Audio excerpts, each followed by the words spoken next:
एष सुरासुरमणि सिन्धवन्दितं धोदघादिकं मलं प्रणमामि वढ्ढमानं तेत्थं धम्मस्कातारं शेषे पुण्यतीर्थयरि ससौवसिद्धे विशुद्धस्वभावे समणे अणानदंसं चरित तव वीर्यायारि ते सौवे समगं पतेगमेव पतेगं वन्दामि अवट्टन्ते अर्हन्ते मानुषे खेते किच्चारिहन्ताणं सिद्धाणं तरणमोगणहराणम् अज्जावैवगाणं साहूणं चैव सौवेशिं तेसिं विशुद्धदंसं प्राणपहाणासमं समासेज्य ओवसंपयामि सम्मं जतोणिवाणसम्पत्ति।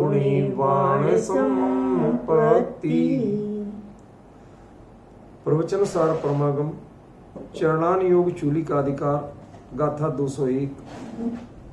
एवं पर्णमीय सिद्धे जिणवर वसहे पुणो पुणो समणे पड़िव जदुसामण्णं जदीच्छदि दुख परिमोखम।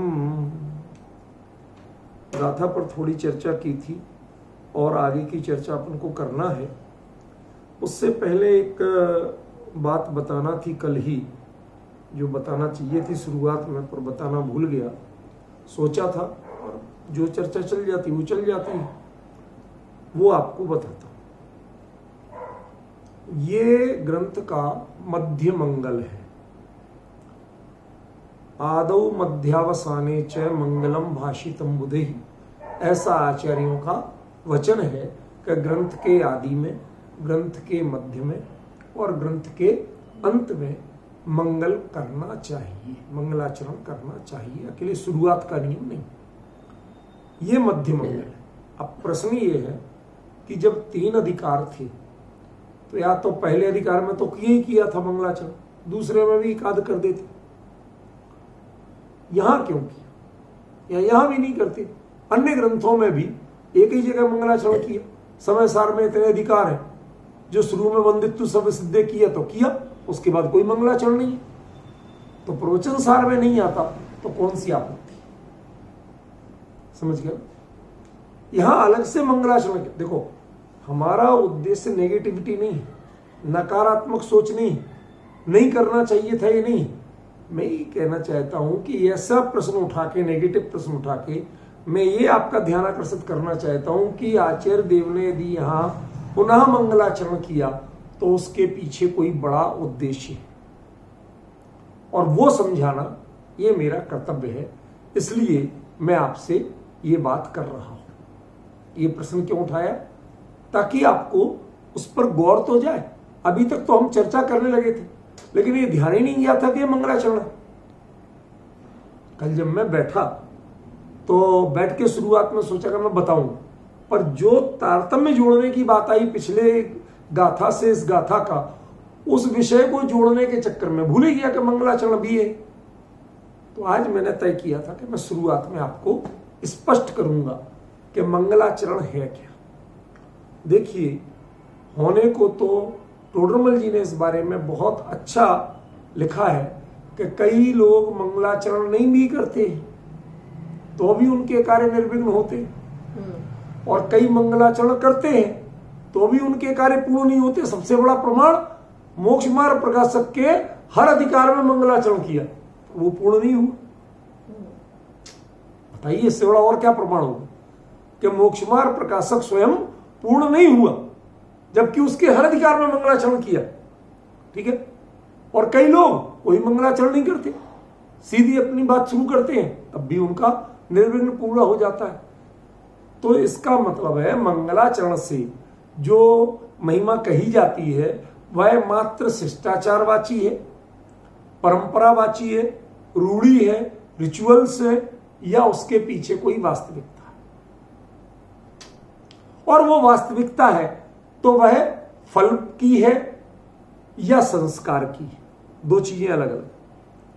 क्या मुझे अपनी संतुष्टि है या मैं ऐसा करके कुछ खास संकेत करना चाहता हूं, ये उद्देश्य है, या मेरा ग्रंथ निर्विघ्न पूर्ण हो जाए, ये उद्देश्य।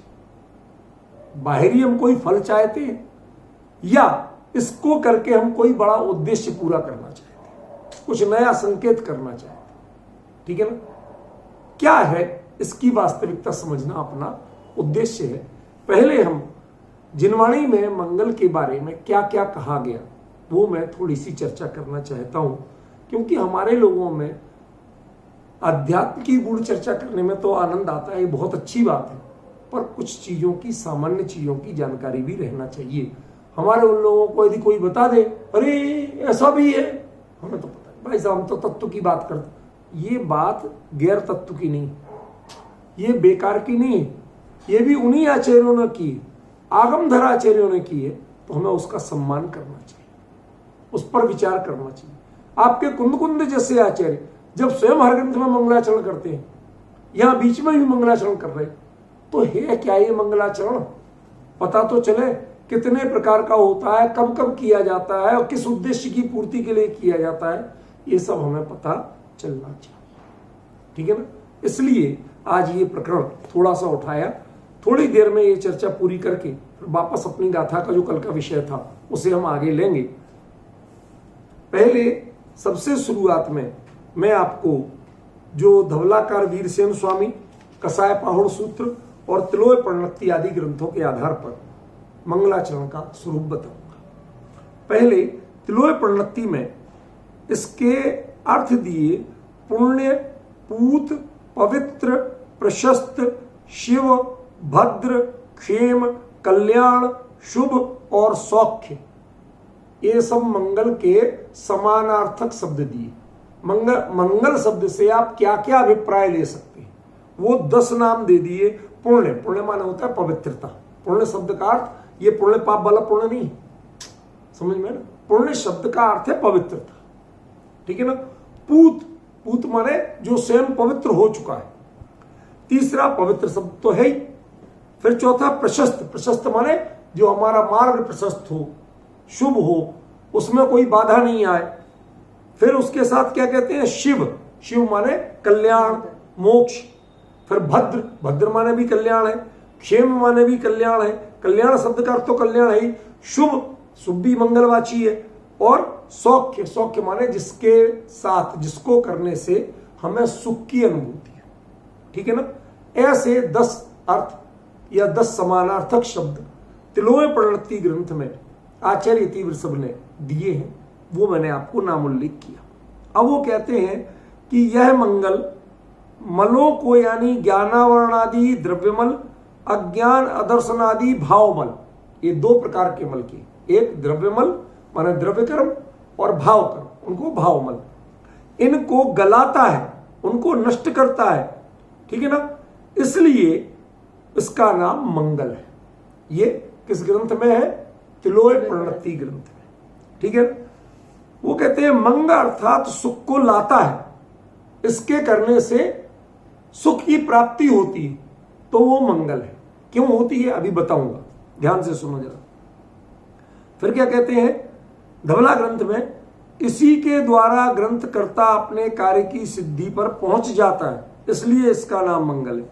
फिर पूर्व में आचार्यों द्वारा मंगल पूर्वक ही शास्त्र का पठन पाठन किया जाता था, उसी को निश्चय में लाता है, अर्थात ग्रहण करता है, इसलिए मंगल श्रेष्ठ। माने जो आचार्य पढ़ाते थे बिना मंगलाचरण के नहीं पढ़ाते थे। ठीक है ना? तो वो उनने मंगल किया था, तो हमारे पास तक मंगल माने हमें हितकारी मार्ग आए। यदि उन्होंने विषय कसाय की चर्चा की होती तो हमें भी विषय कसाय की चर्चा मिली होती, आत्महित का मार्ग नहीं मिला होता। ये फिर जीवों के पाप को उपचार से मल कहा जाता है, धवला ग्रंथ, उसे यह गलाता है, इसलिए यह मंगल है। ठीक है? अब आगे देखते हैं मंगल के भेद। मंगल को आनंद को उत्पन्न करने वाला यह मंगल नाम, स्थापना, द्रव्य, क्षेत्र, काल और भाव, ये 6 प्रकार का कहा गया। क्या है ये? शॉर्ट में बताता हूं ज्यादा विस्तार किए बिना, कि नाम मंगल क्या है। जैसे मैंने कहा ना, नाम स्थापना, तो इसमें पंच परमेष्ठी के जो नाम है, अरहंत, सिद्ध, आचार्य, उपाध्याय, साधु या किसी तीर्थंकर का नाम, वो जो उल्लेख करना, वो क्या है? नाम मंगल है। फिर स्थापना मंगल के भगवान के जो कृत्रिम और अकृत्रिम जिन बिंब है, ठीक है ना, उनको यदि आपने सामने लक्ष्य में रख के नमस्कार करके और अपना कार्य शुरू किया तो वो स्थापना मंगल। आपने नहीं लिखा, आप मंदिर गए, भगवान के दर्शन किए विनय पूर्वक और उसके बाद आकर के अपना लिखना शुरू किया, तो मंगलाचरण हुआ कि नहीं हुआ? कि वो स्थापना मंगल किया। ये जो नाम बोल रहे हैं वो खाली नाम मंगल, लेकिन आप नाम नहीं भी लिखेंगे, ग्रंथ के शुरुआत में कुछ नहीं भी लिखेंगे, लेकिन आप जाके अरहंत आदि के जो जिनबिंब हैं उनको आप वंदना करके यदि अपना कार्य शुरू करते हैं तो स्थापना मंगल है। देखो, छोटी छोटी चीजें हैं पर हमें सीखना चाहिए। फिर तीसरा द्रव्य मंगल की आचार्य, उपाध्याय और साधु। देखो ये बात क्यों कही? अरहंत सिद्ध क्यों छोड़े? होते तो 5 ही, इसलिए कि पंचम काल में अरहंत और सिद्ध ये नाम ही है, यहां द्रव्य से नहीं। द्रव्य से कौन है? आचार्य, उपाध्याय और साधु। अरे वो तो पंचम काल के अंत तक रहेंगे, संभावना तो है ना। सभी को मैं सर्टिफिकेट नहीं दे रहा हूं, आचार्य सर्टिफिकेट नहीं दे रहे कि जो भी घूम रहे सब सच्चे हैं, ऐसा कुछ नहीं कह रहे। वो ये कह रहे कि हो तो सकते ना। तो जिनके सामने थे जब ये ग्रंथ लिखा गया तिलोपणर्थी, तो बहुत सारे थे, इसलिए कहा कि वो द्रव्य मंगल है। कौन कौन? आचार्य, उपाध्याय और साधु। उसके बाद में द्रव्य मंगल के बाद क्षेत्र मंगल, गुण से परिणत आसन, क्षेत्र अर्थात योगासन, वीरासन, विविध आदि ध्यान के अनुकूल जो आसन है, ऐसे अनेक गुण जहां प्राप्त हो, ऐसे दीक्षा का क्षेत्र, केवल ज्ञानोत्पत्ति का क्षेत्र, माने जो भगवान के पंचकल्याणक, विशेष रूप से दीक्षा कल्याणक, ज्ञान कल्याणक और मोक्ष कल्याणक जहां हुए, उनको क्या कहा गया? क्षेत्र मंगल। उन क्षेत्रों की वंदना करके हम ये कार्य शुरू करते हैं। कोई कार्य, किसी कार्य के पहले आप किसी सिद्ध क्षेत्र की, निर्वाण क्षेत्र की वंदना करके आए और फिर कार्य शुरू करें, तो वो अपने आप में क्या कहलाएगा? क्षेत्र मंगल किया। नाम मंगल नहीं किया, लेकिन क्षेत्र मंगल हुआ। कई लोग हैं, जैसे हमारे एक किसी की अलग से सर्टिफिकेट नहीं दे रहा हूं, एक जानकारी, हमारे एक जिनेन्द्र वर्णी थे, नाम सुना, जिन्होंने जैन सिद्धांत को उसकी रचना की। तो वो ईसरी पार्श्वनाथ शिखर जी के पास में, जहां से पूरा शिखर जी का पहाड़ सब दिखता है, वहीं से दर्शन कर लो भाव वंदना, तो वो वहां रह करके उन्होंने सारा का सारा अपना सिद्धांत को उसका काम किया। कई कई कमरे ग्रंथ भरे पड़े थे, उनसे नोट कर करके जो नोट्स बनाए थे वो भी ट्रकों में बने। ये तो 5 भाग तो तब बने एडिट होके, छोटे छोटे टाइप होके, उनके हाथ के लिखे हुए ट्रकों में आए थे नोटबुक्स। भारतीय ज्ञानपीठ दिल्ली में जो आए थे ट्रकों में, कहते भाई साहब ये काम हमारा तो जब हम सिद्ध क्षेत्र को सामने, निर्वाण क्षेत्र को देखते रहेंगे तो हमारा अच्छा हो। रोज सुबह का काम था, सबसे पहले जाके बाहर को निकलते, भगवान निर्वाण क्षेत्र के दर्शन करते, वंदना करते, अर्घ चढ़ाते और उसके बाद चुपचाप लिखने पढ़ने बैठ जाते। तो क्या कहलाया? क्षेत्र मंगल। ठीक है ना। अब देखो आगे, क्षेत्र मंगल में के उदाहरण में जैसे पावापुर, ऊर्जयंत, चंपापुर, सम्मेत शिखर, ये सब आ गए ना। अथवा 3.5 हाथ से लेकर 525 धनुष प्रमाण शरीर में स्थित केवल ज्ञान से व्याप्त आकाश के प्रदेशों को क्षेत्र मंगल जानना चाहिए। ये एक अलग बात कही, अद्भुत। नहीं आया समझ में? आप उस जमीन को कहते हो जहां से खड़े थे भगवान या जहां बैठे थे, वो कहते हैं नहीं, वो आकाश के प्रदेश जितने आकार के भगवान थे, समझ गए ना, उतने आकाश के प्रदेश को, अब जैसे अपन शिखर जी जाते हैं वंदना करने, तो आप बताइए किसके चरण पादुका जो बनी है चिन्ह, उनकी पूजा करते हैं ना। जो कुछ करते हैं, जितना जो कुछ करते हैं, हम किसी की समीक्षा नहीं कर रहे, लेकिन जो कुछ करते हैं वो किसकी करते हैं, उसको ही क्षेत्र मंगल मानते हैं। जबकि क्षेत्र मंगल आचार्य क्या कह रहे हैं कि जो भगवान जितने आकार के थे, वहां पर आप भावों में उतने आकार की कल्पना करके और उनकी पूजा करना, दिख नहीं रहे पर भावों में उतना करके पूजा करना, वंदना करना, वो क्षेत्र मंगल तब है। देखो, आपने पढ़ा तो जानकारी मिली ना, जब तक पढ़ोगे ही नहीं तो पता क्या चलेगा, समझ रहे ना। इसलिए मैं बीच बीच में जहां कहीं जरूरत लगेगी मैं आपको एक्स्ट्रा जानकारियां दूंगा। अब देखो, इसके बाद में क्षेत्र मंगल के बाद अथवा एक और, जगत श्रेणी के घनमात्र अर्थात लोक प्रमाण आत्मा के प्रदेशों से लोक पूर्ण समुद्घात द्वारा पूरित ऊर्ध्व अधो त्र्यक लोकों को भी क्षेत्र मंगल कहा गया है। आप कल्पना कर रहे हैं, तीनों लोक जहां जहां आत्मा के प्रदेश प्रतर आदि विस्तार से फैलते हैं और सिकुड़ते हैं, केवली समुद्घात जिसे कहते हैं, तो उस समय उसके साथ ही मोक्ष हो जाता है, समझ गए ना। तो ये पूरा लोकाकाश जितना है, ये अपने आप में क्षेत्र मंगल। आप कल्पना करो कि केवली भगवान के एक एक प्रदेश सिद्ध होने से पहले एक एक जगह, कौन सी ऐसी जगह है जहां पर नहीं है। क्या मुझे याद आता है, यद्यपि बहुत सीमित बात है, कि वो कबीर जो है ना, वो बनारस गया, ठीक है ना, या कहीं गया, तो वह मगहर कहीं ऐसी कोई जगह है, वहां गया तो कहीं फक्कड़ आदमी था, तो चबूतरे पे लेट गया, सो गया। सवेरे मौलवी आया, निकला वहां से, तो उसने उसे जगाया, अबे काफिर, तू खुदा के घर की ओर पैर करके सोया है। अरे बाकी में मौलवी साहब, गलती तो बड़ी हो गई कि एक काम करो कि जहां खुदा का घर ना हो, जहां खुदा का घर ना हो, तुम मानते हो कि जहां खुदा व्याप्त नहीं है, मेरे पैर वहां कर दो।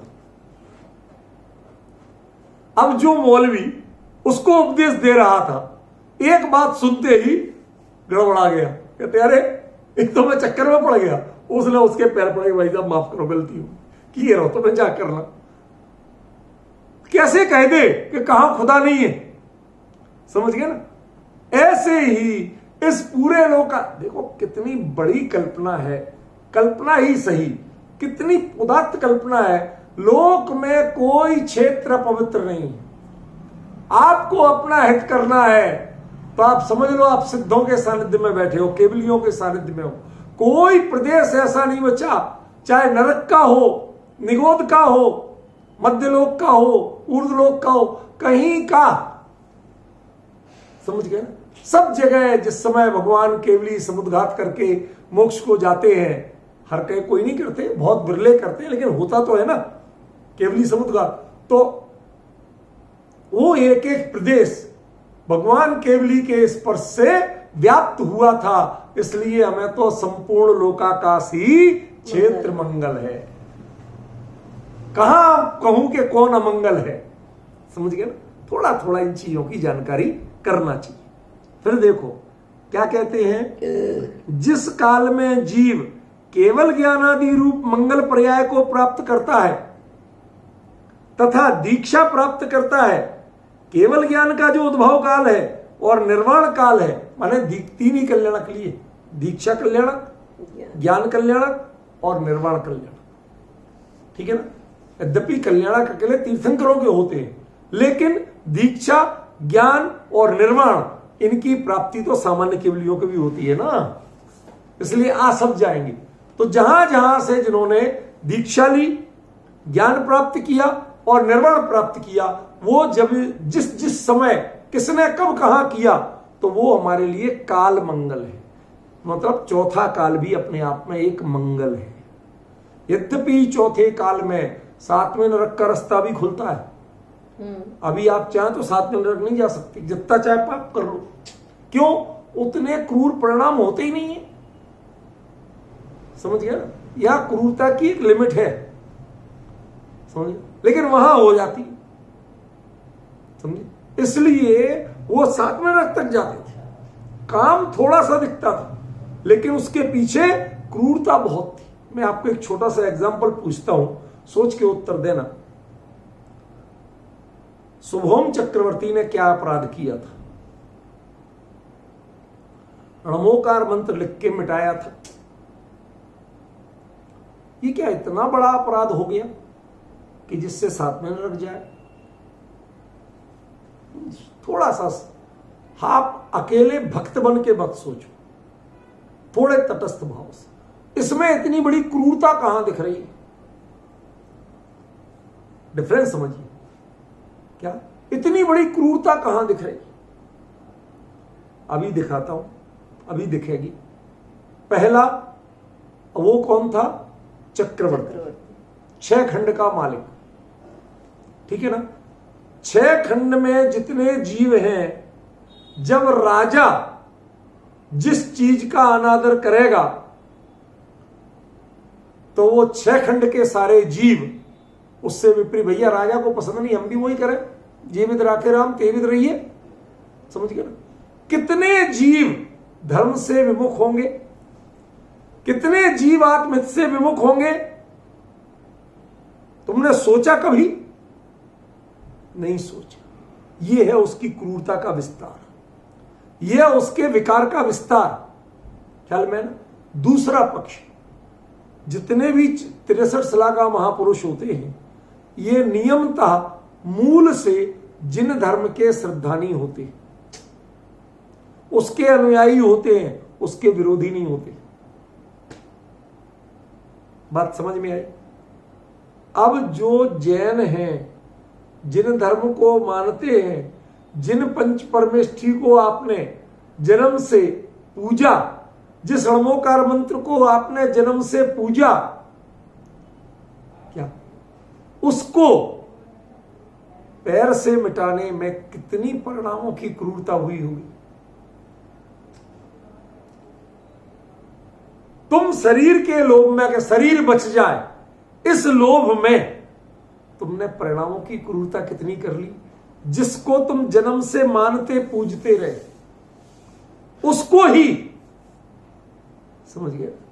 वो एक दुनिया की कहावत आती है कि एक लड़की ने शर्त रखी कि तुम अपने मां का सिर काट लाओ तो मैं तुमसे शादी कर लूंगी।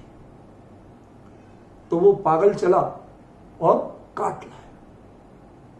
तो उसने उसको उसी क्षण कंप्लेन करके जेल में डलवाया। शादी वादी कर लो दूर, उसके विरुद्ध गवाही दी कि क्यों? जिस मां ने इसे जन्म दिया, जिसने पाला पोसा, जिसने अपने सारे सुख इसके ऊपर न्यौछावर किए, उस मां का जब ये नहीं हुआ तो मेरा क्या होगा? कोई और मिल जाएगी, मेरे सिर काट के धर देगा ये। कोई और पसंद आ गई और उसने कह दी, ये शर्त रख दी, तो ये मेरा काट के रख देगा। कहते इससे तो किसी कीमत पे नहीं कर। कहते मैं तो तुझे परख रही थी, तू विश्वास के लायक है कि नहीं? डिफरेंस समझिए ना? तो वो तो विश्वास के लायक ही नहीं है। उसके परिणामों की क्रूरता कितनी कि जिसने पाला पोसा, जिसको सुन सुन के तुम बड़ा हुआ, जिससे तुझे ये तीर्थ चक्रवर्ती जैसा वैभव मिला, उसी को तुमने ऐसे कर दिया। तो आप उसकी क्रूरता को, उसकी तीव्रता को समझ नहीं पा रहे। आपको क्या लगता बस इतना सा अपराध किया था? वो इतना सा नहीं था, उसका रिजल्ट देखो। कहते ना वो अजैर्यष्टव्यम, वो अजन्मा धान जो होते ना, जो पुनः उग नहीं सके, माने भुने हुए जो, उससे यज्ञ करना चाहिए, ऐसे उनके हिंदुओं में आया था। उसके लिए नारद ने तो कहा कि अज माने अजन्मा जो है, अनाज है, सिका हुआ, उससे यज्ञ करना चाहिए। और उसने अर्थ क्या कर दिया? अज माने बकरा, वच झूठ से 3 नरक पहुंचा। अब आपको समझ में आ रही कि नहीं आ रही? कि आपको बात तो लगती जरा सी झूठ, अरे उस एक झूठ का परिणाम है कि आज तक यज्ञों में हिंसा चल रही है। आप नेपाल में जाइए, नेपाल में कोई मंदिर ऐसा नहीं, छोटी से छोटी मनौती करना हो, कुछ भी करना हो, जैसे आपके यहाँ छत्र चढ़ाते ना, खेल है कई मंदिरों में, कई जगह छत्र चढ़ाना खेल है, भैया पैसे लिए चढ़ाया, वहां पर जानवर की बलि देना ही एकमात्र पूजा का तरीका है। छोटी मोटी चबूतरा बना कहीं इतना सा भी, तो उनके यहां आज इस चबूतरे पे पूजा हुई, माने वहां खून पड़ा हो। ये स्थिति है। ये वो एक समय की गलती तुमने लगा, अरे साहब वो वचन से ही तो बोला था, तुझे पता है कि उस वचन से बोले का असर कहां तक जा रहा है, कितने जीवों की हिंसा हो रही है। समझ में आया ना? ये हमें समझना पड़ेगा। इसलिए क्षेत्र मंगल की जब बात की, काल मंगल की बात की, तो कौन सा काल मंगल है? जब उस काल में जब नरक का द्वार खुलता है तो मोक्ष का द्वार भी खुलता है। सीधी बात है, उस समय पुरुषार्थ का द्वार खुलता है। पुरुषार्थ सही दिशा में होगा तो मोक्ष में जाएगा, और पुरुषार्थ विपरीत दिशा में होगा तो साथ में नरक तक जाएगा। अभी पुरुषार्थ तीव्र नहीं है, लेकिन उसके कारण मोक्ष का द्वार भी खुला नहीं है। इसलिए चौथे काल को मंगल कहा। यद्यपि वो कोई बहुत बड़ी उपलब्धि नहीं है चौथा काल, सात में नरक की दुर्दशा भी उसी में मिलती है, लेकिन जब जीव पुरुषार्थ कर सकता है तो वो मोक्ष भी जा सकता है। जब आप पुरुषार्थ का ही रिश्ता बंद कर दोगे तो वो मंगल क्या रहेगा? इसलिए चौथे काल को मंगल कहा। फिर जिन महिमा से संबंध रखने वाला काल मंगल अनेक भेद रूप है, जैसे नंदीश्वर दीप संबंधी पर्व, अष्टानिका, दशलक्षण, ये काल मंगल है। अभी तक आप जानते नहीं होंगे। यहां कह रहे हैं तिलोय प्रणति ग्रंथ में अति वृषभाचार्य कह रहे हैं कि अष्टानिका, दशलक्षण आदि जब ये तिथियां आती हैं तो आप क्या करते हो? रोज जैसा खान पान करते हो? क्यों? कोई काम करो नहीं, अभी 28 चल रही, अभी नहीं करेंगे। कहीं प्रवास पे जाना, यात्रा पे, नहीं भाई अभी नहीं जाएंगे, अभी हमारे 10 लक्षण चल रहे हैं, 10 लक्षण 10 दिनों में तो हमारा नियम रहता, हम कहीं यात्रा नहीं करेंगे, हम ज्यादा चलने फिरने का काम करेंगे। अरे जीव हिंसा होती। आप समझो कितने जीवों की हिंसा बच गई, आपको विश्वास नहीं होगा। अकबर था ना, अकबर, उसने जैन धर्म से ही प्रभावित होकर अष्टानिका और दशलक्षण, इनके दिनों में पूरे राज्य में जीव हिंसा, कत्ल खानों को बंद करवा दिया था। जी हां, सम्राट अशोक, उस यद्यपि वो बौद्ध कहा गया, मेरे पास प्रमाण है, उसने अष्टमी, चतुर्दशी, तीनों अष्टानिका, तीनों दशलक्षण, ये मिलाओ आप पूरे जितने जैन पर्व हैं, उतने दिनों तक पूरे उसके राज्य में जीव हिंसा पर निषेध था, आज्ञा थी। कोई जीव हिंसा, कोई मांसाहार नहीं कर सकता। चाहे तुम मांसाहारी हो चाहे नहीं, लेकिन नहीं कर सकते। राजाज्ञा थी। समझ गया ना? क्यों? क्योंकि ये अष्टानिका पर्व है, ये दशलक्षण पर्व है, ये हमारे अहिंसा के पर्व है, इनमें हिंसा की छूट नहीं है। समझ रहे? तो ये काल मंगल हुआ। और वर्तमान में मंगल पर्यायों से परिणत जो शुद्ध जीव द्रव्य है, अर्थात पंच परमेष्ठियों की जो आत्मा है, वो क्या है? भाव मंगल है। क्यों? वो स्वयं मंगल रूप में परिणत हो गए। ख्याल में? उनके परिणाम जो है वह वास्तव में मंगल है। ये परिणाम जहां हुए वो क्षेत्र मंगल, ये परिणाम जब जिस काल में हुए वो काल मंगल, ये परिणाम जिसके हुए वो द्रव्य मंगल। समझ गया ना? असली मंगल तो क्या है? ये है भाव मंगल। इस प्रकार ये 6 भेद मंगल के बताए। फिर क्या कहते हैं, ये एक और प्रकरण बता रहा हूं सिर्फ जानकारी के लिए, थोड़ा जान लेना, हमारे लोग कई जानते नहीं है। ये धवला ग्रंथ से है कि लोक में मंगल पदार्थ क्या क्या है। समझ में? पढ़ के बता रहा हूं मूल से। सबसे पहला मंगल पदार्थ है सरसों, पीली सरसों। इसका नाम है सिद्धार्थ। आपको शायद नाम पता नहीं हो, ये वीरसेन स्वामी का दिया हुआ नाम है सिद्धार्थ। पीली सरसों, फिर पूर्ण कलश भरा हुआ कलश, ठीक है ना, आदि अचित्त पदार्थ, ठीक है ना, और उसके बाद बाल कन्या उत्तम घोड़ा आदि सचित्त पदार्थ, दिगंबर मुनिराज आदि, ये सब अलंकार सहित कन्या, ये सब जो चीज है ये सब द्रव्य, बाहरी द्रव्य मंगल मानेंगे। आप विश्वास नहीं करेंगे, मैं ओमचर्यम ग्रंथ पढ़ाता था, विमल सूर्य आचार्य का लिखा हुआ राम कथा है, जैन राम कथा समझो। उसमें वो लिखते हैं कि जब, देखो एक अद्भुत बात बता रहा हूं, विमल सूरी मूल में दिगंबर आचार्य नहीं थी, श्वेतांबर आचार्य थे, समझ रहे हो। और वो क्या लिखते हैं, आपको गर्व होगा ये जानकर के पहले लोग कितने ईमानदार थे। श्वेतांबर आचार्य वो क्या लिख रहे हैं, रामचंद्र जी जब सेना को लेकर के और लंका की ओर प्रस्थान कर रहे थे, तो उसमें एक चैप्टर है जिसका नाम है लंका पत्थाण पव्वम, लंका की ओर प्रस्थान करने वाला चैप्टर, अधिकार, ठीक है ना। तो उसमें वो लिखते हैं कि जो ही वो चलने लगे सेना के साथ, तो सामने एक निर्ग्रंथ दिगंबर मुनिराज आके थे, दिखे।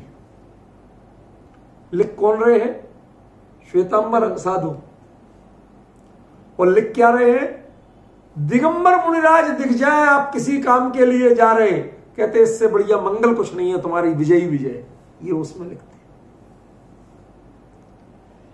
छोटी छोटी चीजों को हमें समझना पड़ेगा, ठीक है ना। ये आपको बताए।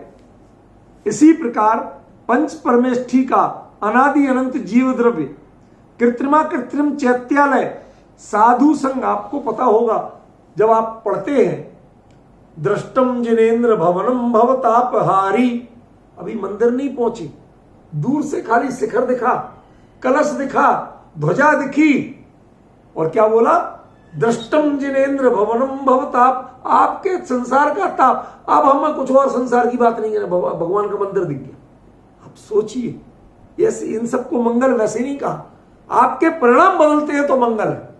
क्या मैंने, चैत्यालय, साधु संग, ये सभी क्रमशः मंगल हैं। जीव निबद्ध तीर्थंकर प्रकृति नाम कर्म, ये भी नो आगम द्रव्य मंगल है। थोड़ी थोड़ी चीजें जाओ, क्यों, एक तीर्थंकर हमारे साहब उन्हें इतने वैभव मिलता है, तो उनका सुमेरु पर्वत पे पांडुक शिला में अभिषेक होता है, वो तो अपने मौज करते हैं, तो इसका नाम मंगल हो गया? नहीं, आपको पता नहीं है। जब भगवान का जन्म होता है तो साथ में नरक का नारकी भी थोड़ी देर के लिए कषाय भूल जाता है, शांत प्रणाम होते हैं। तीनों लोक के जीव जब शांति का अनुभव करें, आत्महित के मार्ग की ओर सोचने लगे, इसलिए वो मंगल है। उन्हें क्या मिलता है, उनकी कितनी मान बढ़ाई होती है, इसलिए वो मंगल नहीं। समझिए ना, देखो बहुत से निबद्ध मंगल और अनिबद्ध मंगल। एक हमने लिखा, जैसे वंदित्तु सव्य सिद्धे, मैं सिद्ध परमेष्ठी को नमस्कार करता हूं, ये निबद्ध मंगल। अनिबद्ध मंगल, आपने कुछ नहीं भी लिखा, ठीक है ना, अकेला अथ कह दिया, ओम कह दिया और शुरू कर दी बात, कहते ये भी अनिबद्ध। नहीं लिखा आपने अलग से, तो अभी ये मंगल है, क्योंकि ये शब्द ओंकारश्चात शब्दश्च, ओंकार और अथ, ये दो शब्द ऐसे हैं जो अपने आप में मंगल रूप ही माने गए, ठीक है। इन सब की चर्चा शॉर्ट में करते हुए मैं आपको थोड़ी एक दो चीजें महत्वपूर्ण बताना चाहता हूं कि ज्ञानियों द्वारा शास्त्र के आदि, मध्य और अंत में विघ्न निवारण के लिए जो जिनेन्द्र देव का गुणस्तवन किया जाता है, वह मुख्य मंगल है। क्या, जिनवाणी को लिखते समय जो मंगलाचरण किए जाते हैं उन्हें मुख्य मंगल कहा, और पीली सरसों, पूर्ण कलश, बंधनवार, छत्र, श्वेत वर्ण, दर्पण, उत्तम जाति का घोड़ा आदि ये अमुख्य मंगल है। जो भी आप मंगल पदार्थ लेते हो वो अमुख्य मंगल है, और जो मंगलाचरण करते हो वो मुख्य मंगल है। आप विश्वास करोगे कि जो आप अष्टमंगल अष्ट प्रातिहार कर रहे हैं विराजमान, वो अमुख्य मंगल है, और जो आप रोज मंगलाचरण पढ़ते हो ये मुख्य मंगल है। मैं आपको जहां फोकस दिलाना चाहता हूं आप ध्यान ही नहीं दे पा रहे। इन चीजों को भी जानो, घबराइए मत, ये बाहर की चीज भी जानिए। ज्ञानियों ने क्या कहा, हमारी जिनवाणी क्या क्या कहती है, उस विषय को जानिए, ये घबराइए मत इससे। मंगल के 6 अधिकार धवलाकार वीरसेन स्वामी ने बताए, जरा पढ़ते हैं उसको। मंगल, मंगल करता, मंगल करने योग्य, मंगल का उपाय, मंगल के भेद और मंगल का फल। ये 6 भेद हैं मंगल के। इन 6 अधिकारों को कहते हैं। मंगल का लक्षण तो पहले आ गया, 14 विद्या स्थानों के पारगामी आचार्य परमेष्ठी मंगल करता है। जिन्होंने ग्रंथ की रचना की, चाहे वो धरसेन हो, पुष्पदंत हो, भूतवली हो, गुणधर हो, कुंद कुंद हो, जिनको कहा ना हास्य मूल ग्रंथ करतारा सर्वग देवा, तो उत्तर ग्रंथ करतारा गण देवा, तेसाम वचोमा साध्य आचार्य, जो भी नाम आएगा वो कौन है, वो मंगल करता है। ठीक है ना। भव्य जन मंगल करने योग्य है, जो अभव्य है वो उन्हें मंगल की चीजें पसंद आएंगी, जिन बिंबादी पसंद आएंगे। मुसलमान इतने आए, शासक उनने क्या किया, जिन बिंब तोड़े। समझ गए। जो भव्य जीव है, जो इनकी पूजा करते हैं, वंदना करते हैं, इन संस्कारों का आदर करते हैं, वो अपने आप में क्या है, मंगल करने योग्य। रत्नत्रय की साधक सामग्री, आत्माधीनता, मन वचन काय की एकाग्रता, ये आदि मंगल का उपाय है। तुम जो सामने बोल रहे ना, ये मंगल का उपाय नहीं है। वंदित्तु शब्द सिद्धे मंगल का उपाय नहीं है। आचार्य ने लिखा वो अपनी जगह मंगल है, लेकिन मंगल का उपाय क्या है कि उसको पढ़ के जो तुमने आत्माधीन होकर के उसका विचार किया, उसको मन वचन काय की एकाग्रता करके अपने स्वरूप में समाने की कोशिश की, आत्मित को समझने की कोशिश की, तब वो समझना कि मंगल का उपाय है। ठीक है ना। एक प्रकार, 2 प्रकार आदि रूप से मंगल के भेद पहले कहे आए हैं, निबद्ध मंगल, अनिबद्ध मंगल आदि। वो फिर मंगल का फल आगे कहेंगे। मंगल का फल क्या है कि जिन भगवान के नाम का स्मरण करने मात्र से विघ्न नष्ट हो जाते हैं, णासदि विघ्नम, इसका अर्थ बताऊंगा अभी। हम लोगों ने इसका स्थूल अर्थ समझा है, सूक्ष्म अर्थ बताऊंगा अभी। कैसे विघ्न नष्ट होते हैं बताओ जरा। क्या भगवान करता है? नहीं, करता तो है नहीं, पर नष्ट कैसे होते हैं विघ्न? विघ्न कैसे दूर होते हैं? अरे भाई, भगवान करता नहीं है, पर जो श्रेष्ठ उच्च, एक पुलिस की विसिल कोई बच्चा बजाए, किसी के घर में पड़ी, बच्चा ले आया, वो बजाए, तो जो चोर आना, कहीं चोरी करने घुसना चाहता था, वो तुरंत दुम दबा के भाग जाता है। क्यों? तो वो विशिल की आवाज ने करता कि बनी है वो, उसने भगाया डंडा मार के उसको, चोर को। अरे भाई, इनका प्रभाव है, शब्दों का, ध्वनियों का अपना प्रभाव है। समझ गए ना। ये कर्तावाद नहीं है, लेकिन चोर के मन में तो सदमा बैठा हुआ है कि पुलिस से बच के रहना, और पुलिस की पहचान कैसे होगी?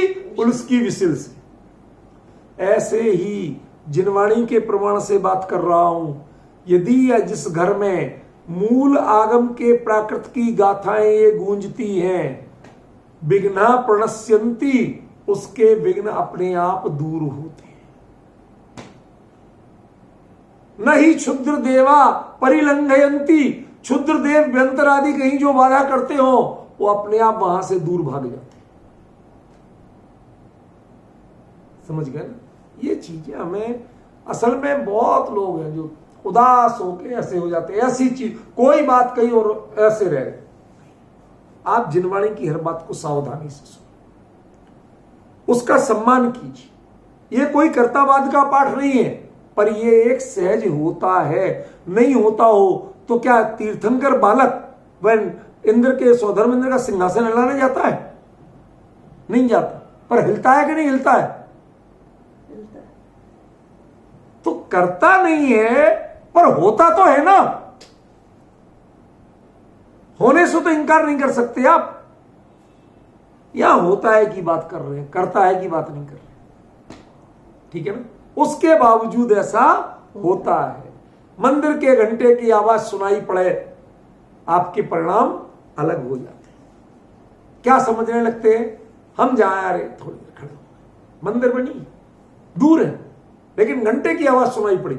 हमारे यहां लितपुर में क्या था रूपल बहन, जब ये 1971-72 का जो पाकिस्तान से वार हुआ था ना, तो उस समय कहीं, अब ललितपुर के पास बबीना बहुत बड़ी छावनी है, तो ललितपुर एक टारगेट था कि पाकिस्तानी विमान यदि घुसे तो वो वहां बम वर्षा जरूर करेंगे।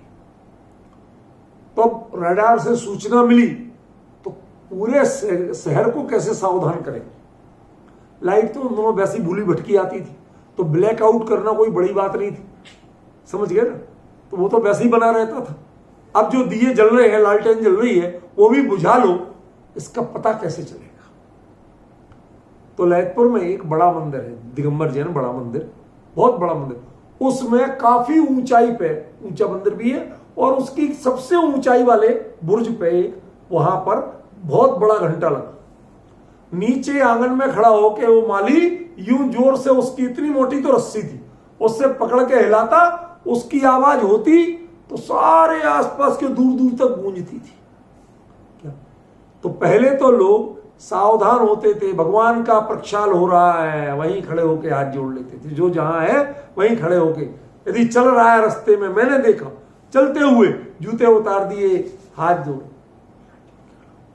घंटा बजना बंद हुआ तो अब आगे चलेंगे, भगवान का प्रक्षाल पूरा होगा। परिणामों में अंतर आया कि नहीं आया?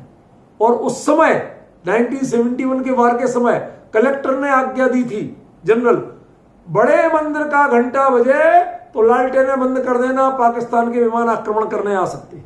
उसकी सूचना होगी, वो ब्लैकआउट करने के लिए सूचना, समझिए।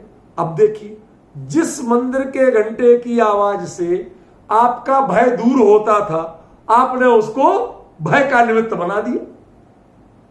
ठीक है ना? आपने अपनी भावना से बनाया, मंदिर का घंटा तो वही का वही है, समझ गया ना? तो हमें इन चीजों को समझना पड़ेगा। दुष्ट देव लांग नहीं सकते, किसी प्रकार का उपद्रव नहीं कर सकते, इस अर्थ की प्राप्ति होती है। शास्त्र के मध्य, आदि में, मध्य में और अंत में किया गया जिन स्तोत्र रूप मंगल का उच्चारण संपूर्ण विघ्नों को उसी प्रकार नष्ट कर देता है जिस प्रकार सूर्य अंधकार को नष्ट कर देता है।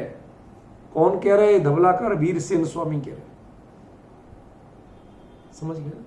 तो हमें इन चीजों को थोड़ा सा ध्यान दो, ये फैक्ट है, गलत नहीं है।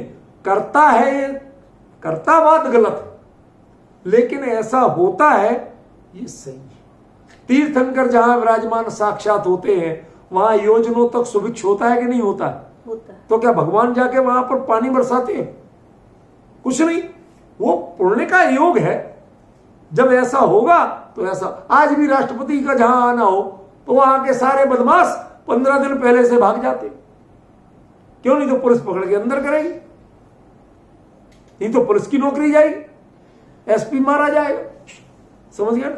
तो वो तो कहेगा भाई मैं नहीं जानता, प्रेसिडेंट आ रहे तुझे, या तो अंदर हो ये छोड़ के चले जाओ दूर। वो खुद कहता है बुला के, कोई विकल्प नहीं है। ऐसे ही 3 लोक के नाथ का नाम उच्चारण जहां हो तो ये सब विघ्न अपने आप दूर होते। फिर क्या कहते हैं आप्त परीक्षा में?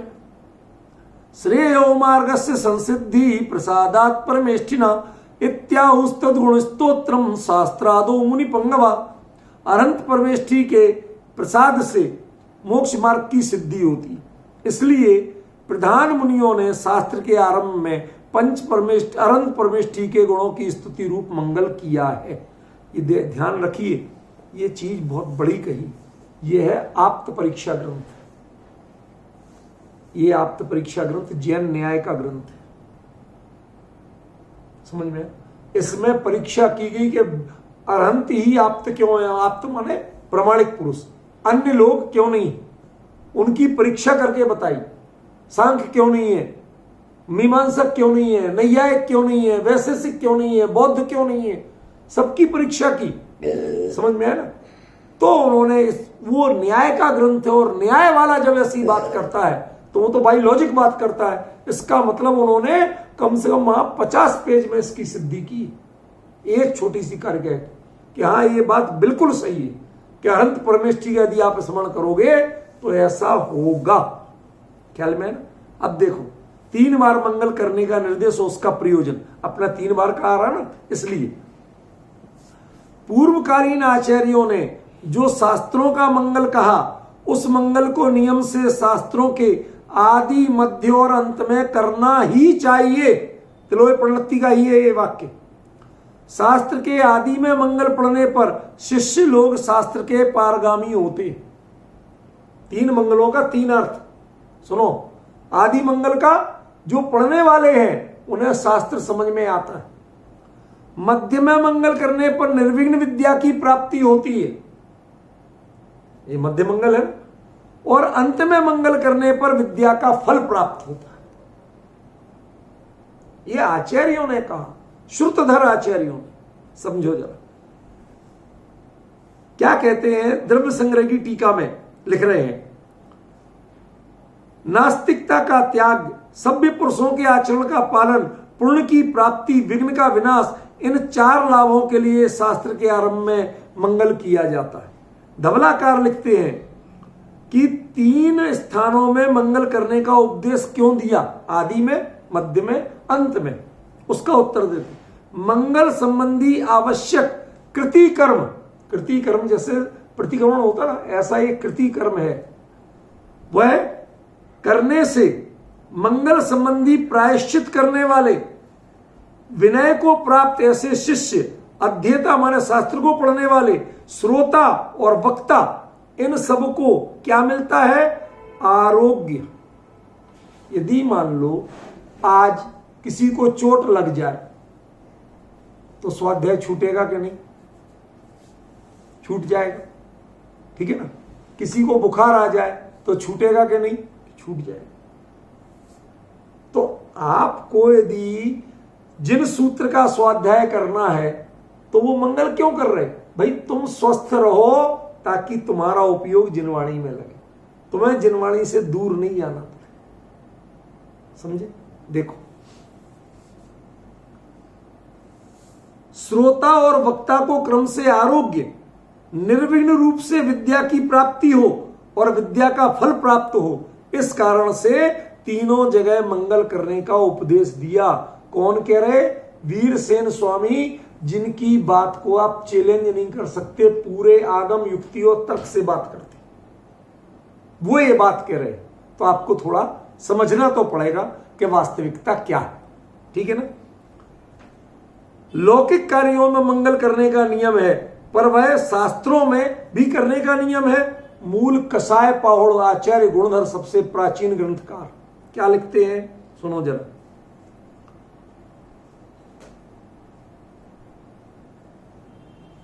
कहां गया ये, हाँ, मंगल के बिना भी केवल गुरु वचन से ही भक्ति उत्पन्न हो जाती है। ज्ञानी गुरु बोल रहे, इतना कहना ही पर्याप्त है, तो आप मंगल नहीं करो तो भी काम चल जाए, ऐसा कह रहे हैं। फिर भी उत्तर देते हैं, कहते नहीं, इसके बावजूद आपको खाना, सोना, आना, जाना, इनमें जैसे आप मंगल करते हो, हर कार्य में, शादी में, विवाह में, ठीक है ना, तो आपके लिए शास्त्र लिखने में मंगल करना ही चाहिए, ऐसा कहते हैं। अब मैं ज्यादा विस्तार में नहीं जाते हुए, क्योंकि और बहुत विषय है इसमें, मैं इस पे आता हूं कि ये मंगल आचार्य देव ने क्यों किया। इस 201वीं गाथा का मंगल रूप क्या है ये बताना है मुझे। अर्थ जो नीचे का करना था वो उसके बाद में करूंगा। देखिए इस ग्रंथ में 3 विषय थे। कौन कौन, ज्ञान तत्व, ज्ञेय तत्व और चरणानुयोग चूलिका। 3 थे ना। एक बात बताइए, ज्ञान तत्व में केवल ज्ञान का कथन था, ज्ञेय तत्व में केवल ज्ञान के विषय का कथन था। केवल ज्ञान वस्तु को कैसा जानता है, कैसे जानता है नहीं, कैसे जानता है यह ज्ञान तत्व का कथन है, कैसा जानता है यह ज्ञेय तत्व का कथन है। ठीक है ना। और चरणान योग चूलिका उन दोनों से एकदम हटके विषय है। तो उन दोनों में इन्होंने मंगलाचरण क्यों नहीं किया? जो शुरू में मंगलाचरण है वो ज्ञान तत्व प्रज्ञापन का मंगलाचरण नहीं है, वो तो पूरे ग्रंथ का मंगलाचरण, वो आदि मंगल है, वो अधिकार मंगल नहीं है। पॉइंट समझ रहे आप? आदि मंगल को आप अधिकार मंगल नहीं कह सकते, वो तो ग्रंथ के शुरू में किए ही जाना, वो अधिकार के शुरू में बाई द वे वहीं से आप अधिकार कर रहे हो, ये बात अलग है। अन्यथा वो अधिकार मंगल नहीं है, आदि मंगल है। ठीक है ना।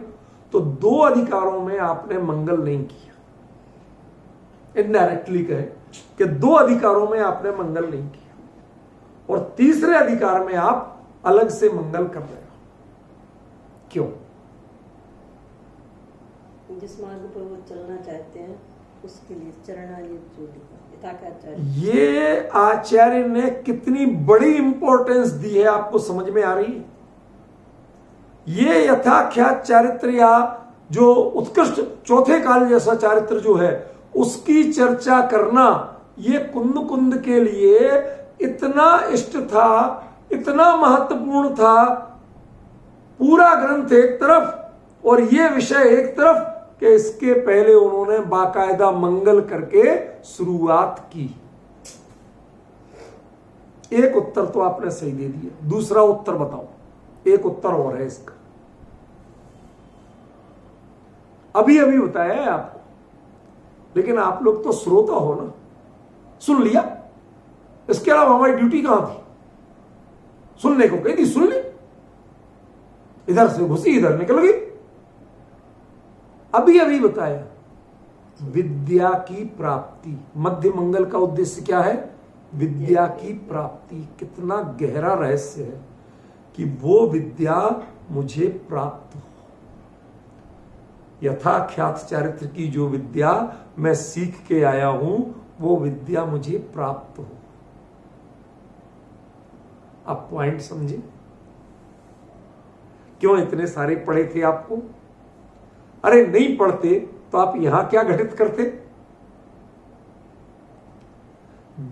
ज्ञान तत्व और ज्ञेय तत्व, इनमें कहीं उन्होंने भावना व्यक्त की नहीं की कि ये विद्या मुझे प्राप्त हो, लेकिन चरणान योग चूलिका की विद्या मुझे प्राप्त हो, इसलिए यहां मध्य मंगल किया। मध्य मंगल का उद्देश्य क्या होता है? विद्या की, उस विद्या की। अब आप देखिए कि आचार्य कितना सटीक प्रयोग करते हैं। ज्ञान तत्व प्रज्ञापन में मंगलाचरण अलग से नहीं किया, ज्ञेय तत्व में तो बिल्कुल ही नहीं किया, नाम ही नहीं लिया। ठीक है ना। लेकिन चरणान योग चूलिका के पहले फिर मध्य मंगल करते हैं, मतलब इस विद्या की प्राप्ति मुझे चाहिए, इसलिए मैं मंगलाचरण मध्य मंगल के रूप में कर रहा हूं। यदि ऐसे पढ़ जाते तो आपको पता चलता कि इसके पीछे ये अर्थ भी है। किसी टीकाकार ने नहीं लिखा है, बुरा मत मानना, किसी टीकाकार ने नहीं लिखा है। पढ़िए आप इसकी पूरी टीका, किसी नीचे अर्थ करने वाले ने नहीं लिखा है। आचार्य के भावों से वो चीज मिल रही है या नहीं मिल रही है, पहले ये देखो आप। वो स्वयं चाहते थे कि मुझे यथाख्यात चारित्र की प्राप्ति हो। ठीक है। उस विद्या की प्राप्ति मुझे हो, तो उन्होंने मंगलाचरण किया। क्यों? हमारे आचार्यों ने, पूर्वाचार्यों ने कहा है कि जो मध्य मंगल करता है तो मध्य मंगल का फल उस विद्या की प्राप्ति है। ये कोई विद्या मुझे सारे ये झलकने लगे, ये कुंद कुंद कहते हैं मेरा गोल नहीं। क्या लोकालोक मेरे ज्ञान में झलके, कहते ये मेरा गोल नहीं। समझ में आया? लेकिन यथाख्यात चरित्र की प्राप्ति हो, ये मेरा गोल है, ये मेरा टारगेट है। मैं इसके लिए गया था और इसका ही विषय लेके आया हूं, इसलिए इसका मंगल जरूर करूंगा। देखो थोड़ा थोड़ा जब तक आप नहीं पढ़ोगे, नहीं समझोगे, तो आपको विषय पूरी तरह से क्लियर नहीं होगा। हमें अन्य विषयों को लेके भी जो प्रासंगिक है, उस विषय जुड़े हुए हैं, उनको लेके विचार करना चाहिए, थोड़ा थोड़ा पढ़ना चाहिए, ठीक है ना। वो जानकारियां फिर लगा के देखो कि यहां लग रही या नहीं लग रही, तो हम देखते हैं कि बिल्कुल परफेक्टली लग रही है, ठीक है। आगे देखो, अब हम इसका माने प्रैक्टिकली रूप देखें। पडिवज्जदु सामर्णम, वह श्रामण्य में अच्छी तरह समझ लूं। विद्या की प्राप्ति आ गई ना भाई। जब सीख लोगे जब ही तो अपनाओगे, बिना सीखे अनाड़ी क्या करेंगे। आजकल सब लोग दीक्षा लेके बैठ जाते हैं।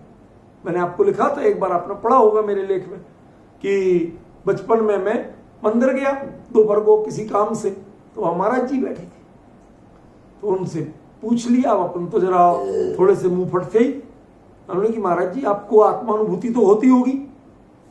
वो क्या होता? अरे लिखा हुआ है कि जो दिगंबर मुनिराज होते हैं, बाहुलिंगी संत होते हैं, उन्हें हरंतर मूर्त में आत्मानुभूति होती है। तो जिनवाणी में लिखा तो कुछ झूठा लिखा है क्या? होती होगी।